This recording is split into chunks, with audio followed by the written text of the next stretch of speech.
What's the feeling like with all on the line for Friday night?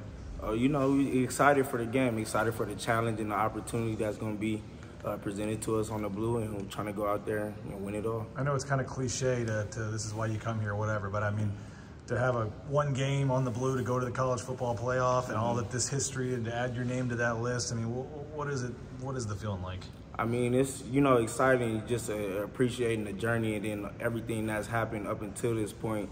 You know, the work we put in, the steps we took every day to just get here. So it's just taking it all in and enjoying every moment. Do you think about the people that helped build this building? And every day this program's built on the history and tradition and all that. And for you to be a part of a team that could maybe make a new layer into that, what would that mean to you? Definitely. You know, that's why we're in the position we're in today, because of what the people before us to have the foundation they laid, which keeps us going on an everyday basis. You know, that's why we hold each other accountable on the field day in, day out, because of what they put in, and you know, we're trying to not let them down because of what they built. Rodney, what have you kind of learned about yourself this year? I mean, you stepped into a more selfless role, but it also seems like the game is also rewarding you this year.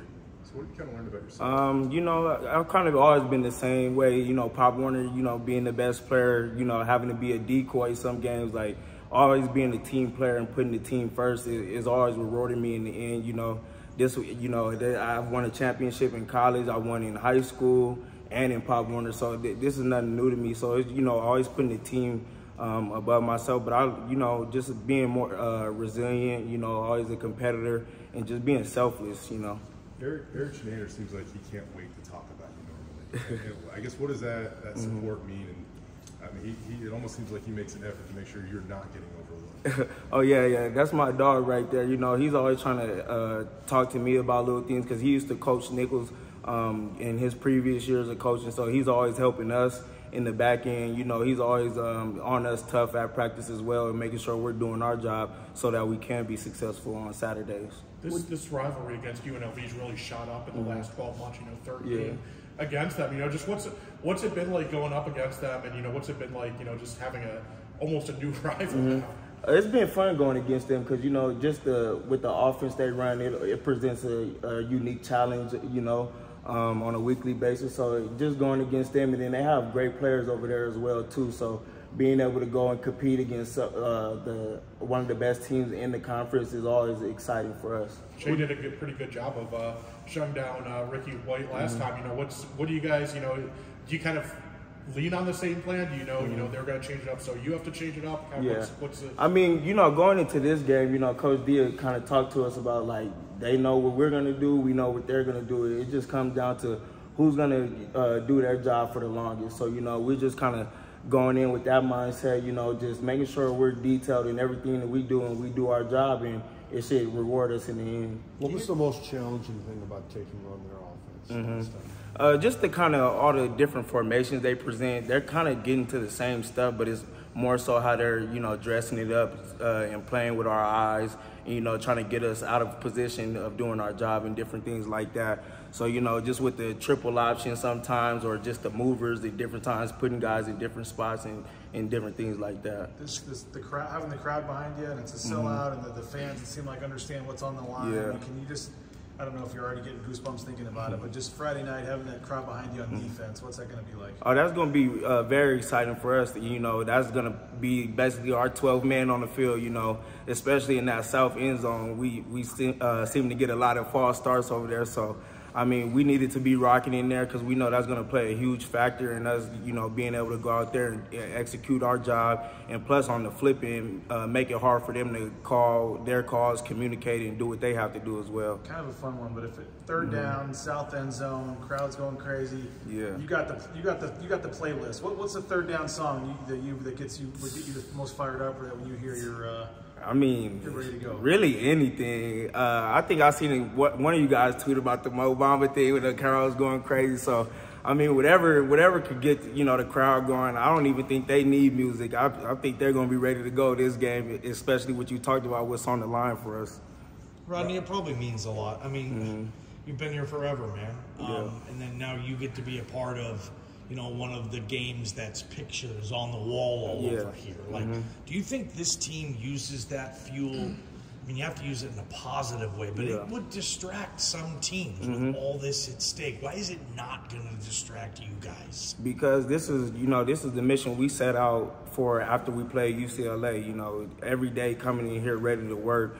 You know, knowing what was ahead of us, knowing that it's a 12-man playoff this year, knowing that we had a team coming back that was ready to compete and felt like we left a lot out there last year as well. So I think just factoring all that in together, you know, we don't need to make the moment too big because, you know, the crowd, the sellouts, the game, you know, that's just all outside noise. But at the end of the day, if we go out there and do our job and, you know, play our brand of football, everything could take care of itself at the end of the day. Have you seen teams come in here before when it gets cold later on in the year, say they're a dome team or they're from a warm climate?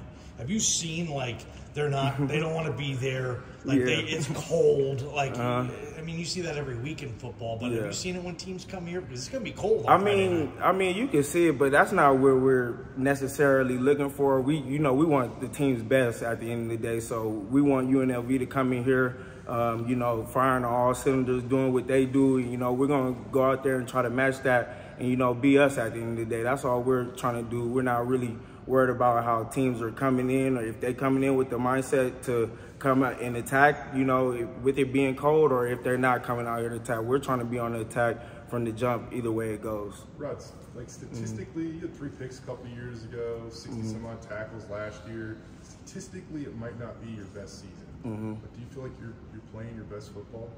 I would say, yeah, I'm playing my best football from a standpoint of, you know, just doing my job and, you know, trying to help others around me play faster and be better in areas that they need to be better in. So, you know, I'm just trying to, that's what was my focus, you know, all off season, you know.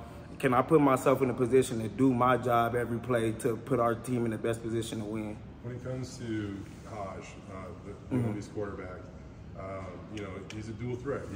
Whether it be designed or scrambled, which one is more difficult to prepare for in your mind? You know, it's all difficult to prepare for because, you know, like we don't know what they're going to run at the end of the day. So if we're in a specific coverage, you know, we got to have, if DBs are in coverage, then, you know, we got to have pocket leverage. If we're blitzing the quarterback, then we got to have the right leverage as a blitzer and different things like that. So I would say a lot of things factor into that, but he's definitely dangerous when he's on his feet, I would say, for sure. When it comes to tackling and setting edges, and I'm assuming there's probably one you want back from even the last UNLV. Yeah.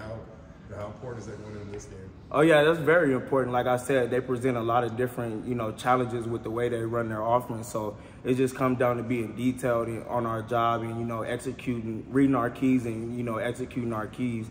And plus trusting our brothers to be in the position they're supposed to be in as well. Sounds like Tubner's doing all he can to try to get out there. I mean, what's it been like trying to see him work back from that kind of injury? And even if it's limited snaps, just to get a captain back, what would that mean on Friday? You know, it's great. You know, he's inspiring all the other people around him too. You know, we got Raj back and we got Mace back, and, you know, he's working his way back through everything. But it's just huge. Even with him not being on the field, he's still been a key factor to this defense and, you know, keeping us focused, keeping us motivated and different things like that, giving us pregame speeches. So it's, you know, it's a blessing that he's even able to be out there and practicing right now. Whether that be he gets snaps this week, whether it doesn't, he's still going to be a pivotal role to us winning this championship. We were talking about Chenander yesterday. You know, he said Omarion didn't play very well against Wyoming. That's kind of the overall sentiment there. Oregon State tested him 13 times, targeted him 13 times, and he seemed to respond. Yeah. What did you see out of Omarion and that massive challenge that Oregon State? Yeah, I mean that's the Omarion we know to be, you know, every day. But, you know, Wyoming probably wasn't his best game, but at the end of the day, we played DB. One of, if not the hardest positions on the field. So, you know, you got to be able to, you know, take those on the chin and, you know, keep going, you know, flush it onto the next play and different things like that. So that's what I try to, you know, preach to him as well. Like, you know, you give up a play, you know, that's going to happen, but we got to make sure that it doesn't trickle down to 2 and 3 and 4 plays and different things like that. But we all seen when Omarion is firing on all cylinders, he's one of the best in the country. One more for me. Yeah, I mean, we talked a little bit about, you know, this UNLV, how could they run the football? Like, how much of this is like kind of one of those maybe cliche, but more physical team is going to win this thing?